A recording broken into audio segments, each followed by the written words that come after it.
следующем учебном году в школах появится новый предмет. Он вам понравится. Заинтригованы? Современная жизнь диктует свои правила и свои требования. Современные технологии все плотнее внедряются в нашу повседневную жизнь. В связи с этим в программу общего образования было принято ввести новую научную дисциплину «Виртуальное ориентирование». Если раньше было актуальным уметь ориентироваться в пространстве посредством карты и компаса, то сейчас нужно владеть знаниями в VR-сфере. Искандер, как тебе такой предмет, как виртуальное ориентирование? Я хочу, чтобы быстрее это случилось, чтобы нам раздали очки, планшеты, там зомби играли в планшетах, разные игры, стреляли. Как ты думаешь, как такой предмет пригодится в жизни? Я хочу в будущем быть программистом, и когда выйду на улицу, программировать таких роботов, которые через них мы проходим, и мы их будем бить там, когда мы их вот как бы бьем, они отходят назад или там падают.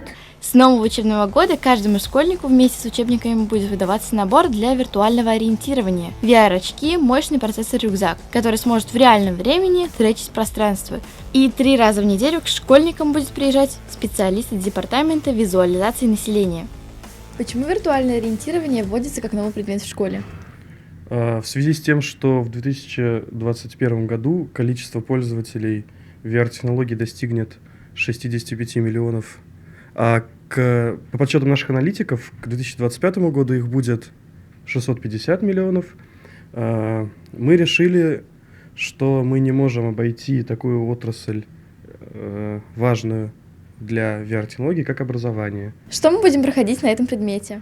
Данный курс рассчитан на пользователей, которые уже хорошо управляются с компьютерами, и поэтому в курсе будут использованы такие специальные программы, как 3D Max, Maya, для формирования основных навыков современного человека.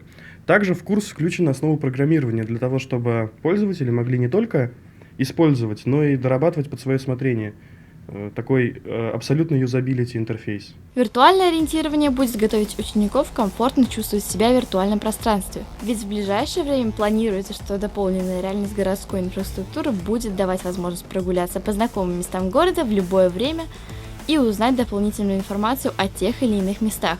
Естественно, что без специальных знаний сделать это будет очень сложно. Современное образование таит в себе столько всего интересного, и новый школьный предмет – это не всегда скучно. Скажи «нет» зубрежки и «да» новым цифровым технологиям. Алиса Ахмедшина, Руслан Бекбаев, специально для Горы новостей.